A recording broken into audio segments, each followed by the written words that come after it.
He thought he'd just fired a middle manager. He had no idea what I was holding. My name is Rachel Prescott. I'm 30 years old. I live in Oakland, California.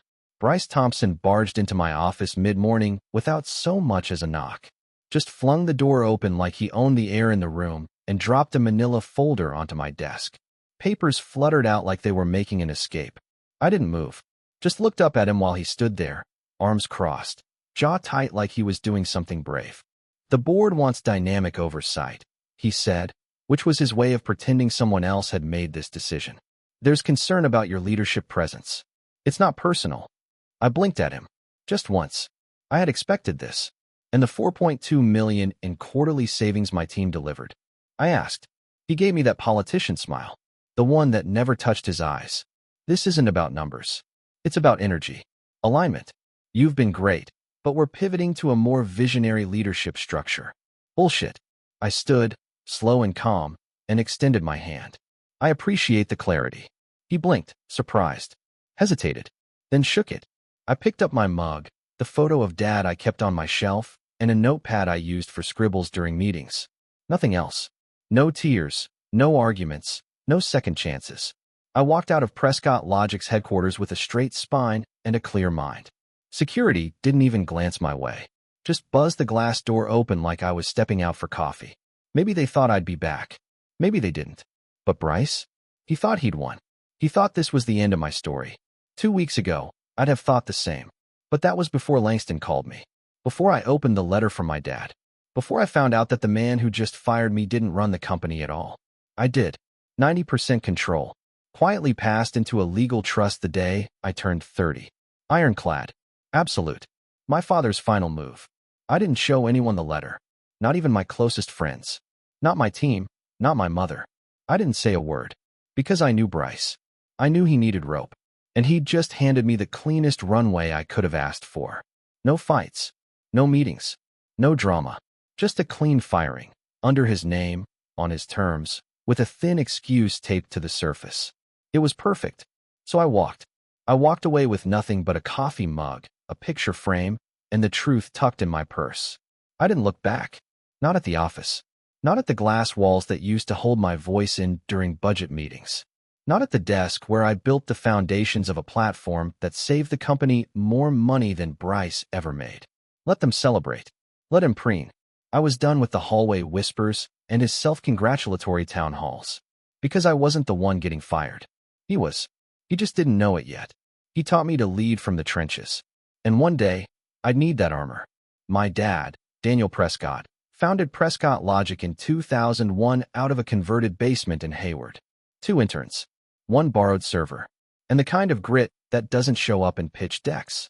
I used to sit cross-legged on the floor of that basement, coloring between cables and listening to him brainstorm with engineers about packet loss and latency like it was poetry. He didn't care about suits. He cared about solutions. My mom used to joke that I learned to troubleshoot network issues before I learned to tie my shoes. And honestly, she wasn't wrong. Dad built the company on 3 things: clean code, transparent numbers, and people who showed up even when it wasn't easy. He called it practical genius. You didn't have to be flashy. You just had to be right and brave enough to prove it. He died in 2011. Sudden heart attack on a Wednesday afternoon. 1 minute, he was texting me about new UX flows, and the next, he was gone. I was 25, just out of grad school. Everyone expected me to grieve and stay out of the way. Go travel, find myself, whatever people do after a loss like that. Instead, I clocked in the next Monday. Warehouse shift. 7 a.m. steel toes and bulk inventory logs. Nobody greeted me with kid gloves or titles. I was just another new hire with a badge that didn't swipe correctly the first day. That's how he wanted it. He left a letter, not the one from Langston, not the trust, but an older one I found in a box labeled "If I Go." In it, he wrote, "If you ever work here, start at the bottom. I won't have you leading people you don't understand." So I did. Inventory tracking, procurement forms, weekly forklift training. I learned the systems, watched the flow, took notes. I moved from ops to dev support, eventually to product management, always quietly, always behind the scenes. Never skipped the line, never used my name. By the time I was 28, I had led 2 department restructures and delivered the prototype for what would later become the AutoCore Automation Suite. Bryce took that project and sold it to the board as his personal innovation, but back then, it was a scrappy team of 7 of us eating takeout at 11 p.m. and arguing about line efficiency in a shared Google Doc. Dad would have loved that part, but Bryce didn't. He came in just 1 year after Dad passed. Slick haircut, Harvard MBA, endless metaphors about synergy. At first, he said all the right things. Legacy, growth, honoring the roots. But I watched him smile through layoffs, replace engineers with consultants, and gut the mentorship program Dad had built from nothing. He rewrote the company in his image. Glass walls, branded blazers, jargon-filled all-hands meetings that sounded more like TED Talks than roadmaps. And people followed him, because he sounded like the future. Meanwhile, I kept my head down. I wasn't trying to be CEO. I was just trying to protect what was left of my father's soul. But the longer I stayed, the more I saw it slipping away. The hallway laughter replaced by nervous glances, team syncs turned into posturing contests, and once proud engineers treated like furniture. And still, I didn't push back. Because I wasn't ready yet. I hadn't earned that right. Not by Dad's standard. But I was getting close. I knew every inch of the company. Every system, every shortcut, every budget code. And more importantly, I knew the people. I knew who still cared, who still remembered the basement days, who still held the line when no one was watching. So I stayed quiet. For now, let Bryce build his empire of mirrors. I was still in the trenches. And I was building something too. He thought the show was his. He didn't realize we'd been documenting everything. Bryce showed up in 2012 like a perfectly wrapped solution. Polished, calculated, all teeth and timing. The board ate it up. Fresh eyes, they called him. Strategic. High-level thinking. The words got thrown around like confetti in meetings I wasn't invited to anymore. Within 3 months, he started cleaning house. Quietly at first, then like it was sport. The old crew, the ones who built this place with my dad, gone. One by one. Some retired early. Some repositioned. Some just vanished from the org chart without a word. He replaced them with Ivy League clones. Young, eager, and just pliable enough to smile while rewriting everything that worked. He brought in consultants who charged 6 figures to say things like process cadence and agility mindset. Everyone nodded. Like the emperor wasn't already naked. I kept my head down, but I saw it all. He started showing up in meetings I led, then slowly nudging me out of them. He'd take my slide deck, tweak the fonts, add a buzzword or two, and suddenly he was reframing the conversation. Half the board thought AutoCore had been his idea. The other half just didn't ask. When he did let me speak, it was to tee him up. You had something, right, Rachel? That rough idea about back-end load management. Then he'd smile and take over. So what Rachel was trying to say, and off he'd go, repackaging months of my team's work like it was an offhand brainstorm he had in the shower. It would have been laughable if it wasn't so effective. I remember one all-hands meeting, big launch for AutoCore's beta. Standing room only in the main hall, live-streamed to 3 satellite offices. Bryce stood up there like he'd built it with his bare hands. Smiled just right, dropped in a joke about legacy and innovation, and clicked through every slide like it was his baby. The thing was, I had written that deck. Word for word. My team had pulled 3 all-nighters to get those numbers. And the demo he showed? That wasn't marketing fluff. That was code my engineers wrote while he was off in Aspen giving keynote speeches. But we didn't interrupt. We clapped. Because we knew something he didn't. We had it all. Every Slack thread. Every version history. Every email chain where I sent him the exact language he later pitched as his own. Every time he asked for bullet points he could riff off. We documented everything. Not for revenge. Not at first. Just for clarity. Just in case. Bryce never paid attention to the details. He thought the engineers were just background noise. Nerds in hoodies who'd be grateful for pizza and ping pong. But we were watching. And more importantly, we still trusted each other. They came to me, quietly, always quietly, when something was wrong. When he cut a team's budget without notice. When he dismissed a whole quarter of usability testing as gut instinct. When he forced a product launch over QA objections just to meet a quarterly OKR. I wrote it all down. I still have the spreadsheet. Timestamps. Policy violations. Version rollbacks. Because the truth has a shape. And if you pay attention, it stacks up. He thought the company was his stage. He thought we were extras, interchangeable and invisible, but he never earned us. Never understood that respect wasn't a perk of the title. You had to sweat for it. You had to show up when no one was clapping. Bryce never did.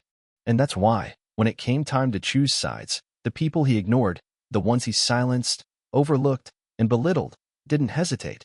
He thought the power was in the spotlight. But I had something stronger. I had the shadows, and I wasn't alone in them. He thought he'd won. I knew better. My 30th birthday fell on a Tuesday. I didn't celebrate. I was in the middle of prepping year-end reports and finalizing cost reduction strategies Bryce would later present as his genius. I spent lunch at my desk with a protein bar and a spreadsheet. Then Langston called. I hadn't spoken to him in over a year. He was my father's lawyer and one of the few people Dad ever called a friend. "Happy birthday, Rachel," he said when I answered. "Thanks. You didn't have to call." "I did. Your father asked me to." That caught me off guard. "He left you something," Langston continued. "Something that becomes yours today." That afternoon, I drove across town to his office. Same building, same chipped elevator button, same framed photo of him, and my dad at Prescott Logic's first funding celebration. It was a strange kind of time travel. He handed me a sealed envelope. Cream-colored. Heavy. My name in Dad's handwriting across the front. I opened it. Inside, a letter and legal documents. A trust. Dated 8 years prior. Langston cleared his throat. "Your father set this up when you were 22. The terms were specific. You were to work here, learn every part of the business, stay quiet, stay humble. On your 30th birthday, unless otherwise amended, you would receive full activation of the Prescott Family Trust, which now holds 90% of the company." I couldn't speak. Langston slid the documents across the table. He never doubted you'd earn it, but he wanted you to come into it with your eyes wide open, not just for the power, but for the purpose. I sat there, trying to breathe evenly. 90%. It was everything. It was the keys to the kingdom. It was also something else entirely: clarity. Authority without noise.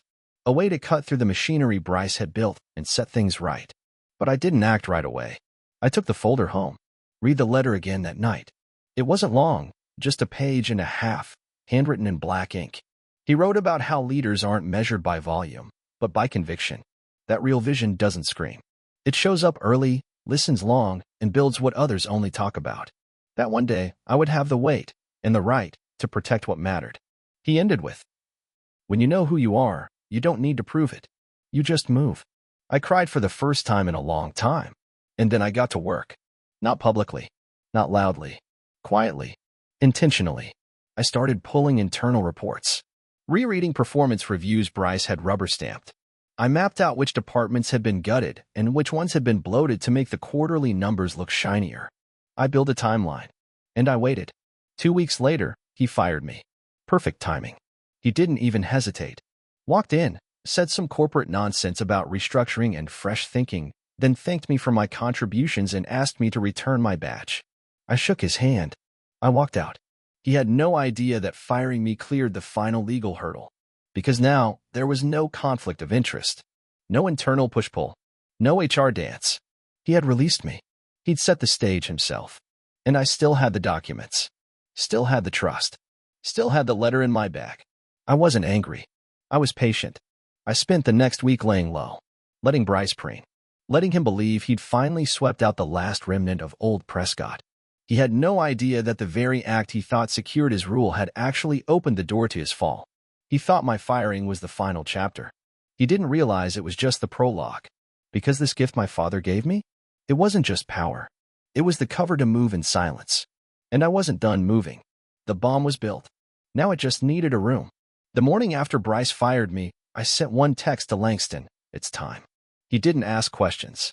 Just replied, "Understood. Board meeting request going out today."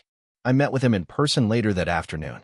We sat in his conference room, same one where I first held the trust papers. This time, Caroline Nates was there too. My dad's trustee, quiet and stern, a woman who never wasted words.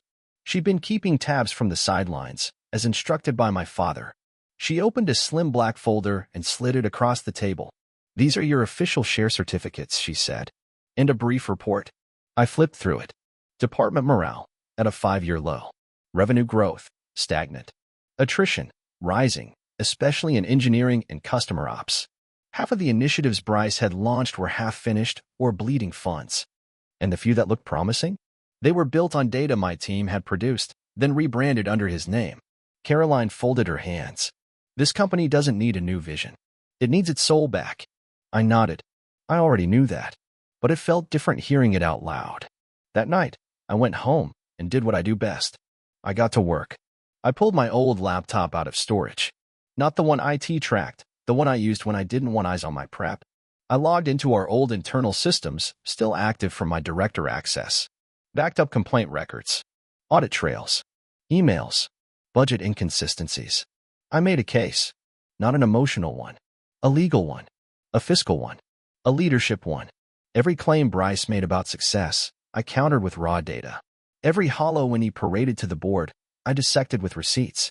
And the whole time, I said nothing publicly. No social media posts.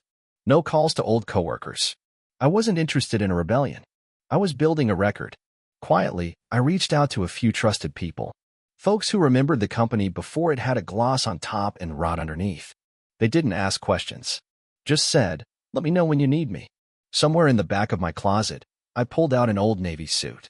The one I bought at 25, thinking I'd wear it when I got promoted. I never did, Bryce made sure of that. But I kept it anyway. I took it to the tailor, had it cleaned and adjusted, sharpened the lines. Because that future I thought I'd have to fight another decade for, it had finally arrived. The rumors started within days. Someone had spotted Langston in the lobby. Then word got out that the board had called an emergency session. People started whispering about restructuring, layoffs, a possible acquisition. I didn't correct them. Silence was still my advantage. While Bryce smiled through town halls and prepped for whatever next stage he thought he was leaping toward, I was documenting his failures in bulletproof detail. I didn't need allies shouting in the halls. I just needed a chair at the table. And now, thanks to Bryce's arrogance, I had the cleanest legal path imaginable. He fired me to clear the field. But in doing so, he cleared the way. All that was left now was to show up. The room that once ignored me now listened in silence. Tuesday morning, Prescott Logic headquarters. 8th floor. Boardroom A. I arrived 15 minutes early. Langston was already there, waiting by the door with a thick portfolio tucked under his arm. Caroline Yates stood beside him, calm as ever, wearing a gray suit that made her look like a federal judge. Inside the boardroom, the usual chaos buzzed. Bryce at the head of the table, smiling, performing. He was in the middle of presenting a slide about quarterly realignment initiatives. Some mess of buzzwords and pivot promises. The directors nodded politely, mostly bored, pretending to care. The second I stepped in, Bryce's face lost color. He straightened, blinked, then gave me the smile he used when he thought he could control the narrative. "This is a closed session," he said, tone light but clipped. "Not for a shareholder," I replied, walking straight past him to the head seat, his seat, and pulling it out. No one stopped me. I placed my documents on the table. Langston set down the trust. Caroline opened her binder. The room quieted. Bryce glanced around, still clinging to the illusion. "Rachel, I think there's been a misunderstanding." "No misunderstanding," I said, loud enough for the whole table. "I'm here in my capacity as the primary shareholder of Prescott Logic." He laughed once, sharp. "That's not how this works." Langston cleared his throat. "Actually, Mr. Thompson, it's exactly how this works. Under the Prescott Family Trust, executed and updated in accordance with California corporate law, Ms. Prescott assumed 90% ownership control on her 30th birthday. A few board members shifted in their seats. Caroline slid copies of the trust to each director, already marked and tabbed. Effective 2 weeks ago, she added, and reviewed for validity by independent counsel. Bryce tried to keep up the performance. Tried to crack a joke. "Rachel, come on, you're not actually eh." "I am." I cut in. Then I opened my folder. Performance metrics. Department attrition. Team surveys Bryce never looked at. Budget reports showing inflated expenses on failed marketing projects. Detailed logs of how my cost-saving initiatives were stripped of credit and rebranded under his leadership. Documented conflicts of interest. Complaints ignored. Productivity drops under his hires. Every polished failure laid bare. "I've spent the last 8 years working in every corner of this company," I said. "Every inch of this building I've earned with sweat, not titles. I didn't want to lead Prescott Logic with power. I wanted to lead it with purpose." Bryce scoffed. "This is absurd. You don't know what you're doing." "You're right," I said. sliding one last paper across the table. That's why I built a case, not a grudge. On the sheet, a formal motion to remove Bryce Thompson as CEO, effective immediately, pending a board vote. Langston read it aloud. Then Caroline handed out the ballots. Bryce stood there frozen. Then he laughed again, but this time, it cracked. "This is a hostile takeover," he said. "She's using her father's money to stage a coup." "No," Hollis said, "my dad's old friend, silent until now. She's restoring the company he built, the one you gutted." Bryce turned to him, shocked. "You're siding with her?" "With the company," Hollis said. "With the people who still believe in what this place was meant to be." Votes were cast, one by one. Quiet. Deliberate. When the last one dropped into the folder, Langston counted them in front of everyone. Unanimous. Even Bryce's supposed allies had seen enough. Langston stood. Motion passes. Effective immediately, Bryce Thompson is removed from his role as Chief Executive Officer. Silence. Then Bryce slammed his palm on the table. "You're making a mistake." I met his eyes. "No. You did. When you forgot that people are watching. Listening. Choosing who to follow, not who shouts the loudest, but who actually leads." He stood there a moment longer, shaking with rage, then grabbed his laptop and stormed out. The door didn't slam, but I wish it had. For a second, no one moved. Then Hollis looked at me. "Welcome back," he said softly. I didn't smile. Not yet. Instead, I stood. And this time, no one questioned whether I belonged in that seat. The war was over. Now came the part my dad would have cared about most. The day after the board meeting, I came back to the office through the side entrance. No press release. No victory lap. Just me, a cup of coffee, and the door badge that still worked. That felt poetic in its own way. My nameplate wasn't on the CEO's office yet. Bryce hadn't even cleared out his stuff. His coat was still draped over the back of the chair, like he might slither back in at any moment. I left it there. At 9 sharp, I called an all-hands meeting. No slides. No designer fonts. Just me standing in front of 300 people who had been waiting for the other shoe to drop. Some looked confused. Some relieved. A few didn't even look up from their phones. I didn't clear my throat. I didn't smile. I just started. "I was fired 2 weeks ago," I said. Publicly. No thanks, no transition, just out. A few heads snapped up. I continued. I didn't fight it. I didn't file a complaint. I walked. More silence. Because I knew something Bryce didn't, that leadership isn't something you grab. It's something you earn. And you all deserve someone who knows the difference. Someone in the back clapped. Then stopped, unsure if it was allowed. I let the silence sit before continuing. There's no secret plan. No vision board. No motivational poster. Just one new rule. People first. I saw a few people shift, unsure if it was just another catchphrase. So I spelled it out. I announced immediate promotions for 3 team leads who had been passed over year after year. No interviews. No buzzwords. Just recognition of the work they already did. I removed 5 middle managers who had been creating noise and fear, not value. HR had the paperwork already. I dissolved the executive vanity committee Bryce had set up to manage synergy. It had been costing us 6 figures a quarter. It was gone by lunch. I reinstated the peer mentorship program my dad started. The one that connected new hires with veterans from across departments, not for onboarding checklists, but for perspective. Real mentorship, not another checkbox. I announced we'd be reopening the feedback channel anonymously, directly to me. Not a single voice would go unheard again. People stared at me like they didn't quite believe it yet. That was okay. Trust, like respect, has to be earned.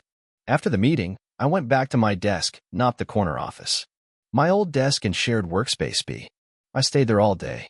I answered emails. Sat in on team syncs. Took notes. I asked questions. And then I started listening. Culture doesn't fix itself.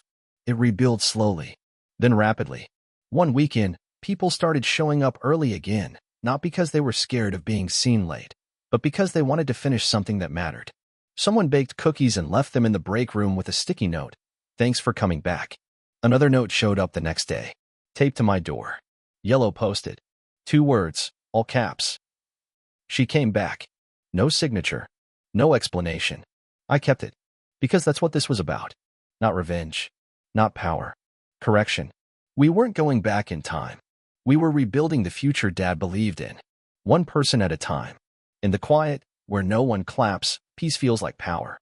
A year later, Prescott Logic was almost unrecognizable, and not because of a new logo or a fancy marketing rebrand. The building was the same. The cubicles hadn't changed. The coffee still tasted average. But the air? It was lighter. People talked again in the hallways. Not whispered, talked. Debated, brainstormed, joked. Engineering lunches spilled into customer success meetups. Ideas came from interns. Executives asked real questions. The quarterly report for Q4 came in the first week of January. Highest revenue in 5 years. Client retention up 22%. Complaint rates down by half. Employee churn down even more. For the first time in a long time, Prescott Logic felt like a company people chose, not one they got stuck in. I didn't announce the numbers in a big meeting. No balloons, no CEO town hall. I emailed the team with a subject line that just read, "We're on the right track." The body of the email was 2 sentences. "Thank you. Let's keep building." That was it. The old me might have felt pressure to follow up with a speech or a press quote. The new me knew better, because this was never about noise. My father used to say, "You don't need to wave your arms if your work speaks louder than your mouth." I kept his photo on my desk. Same one I'd taken when I first joined the company, him sitting in that old server room in the basement, holding a soldering iron, smiling like a kid building a spaceship. Some nights, I stayed late. Not out of obligation. Just clarity. There was something about the building after hours. The way the lights dimmed, the way the city hummed outside the windows. It was easier to think then. One night in March, I stood at the window, looking out over Oakland. Everyone had gone home. The floor was quiet. Peaceful. I reached into my drawer, pulled out the letter he left me, and read the last paragraph again.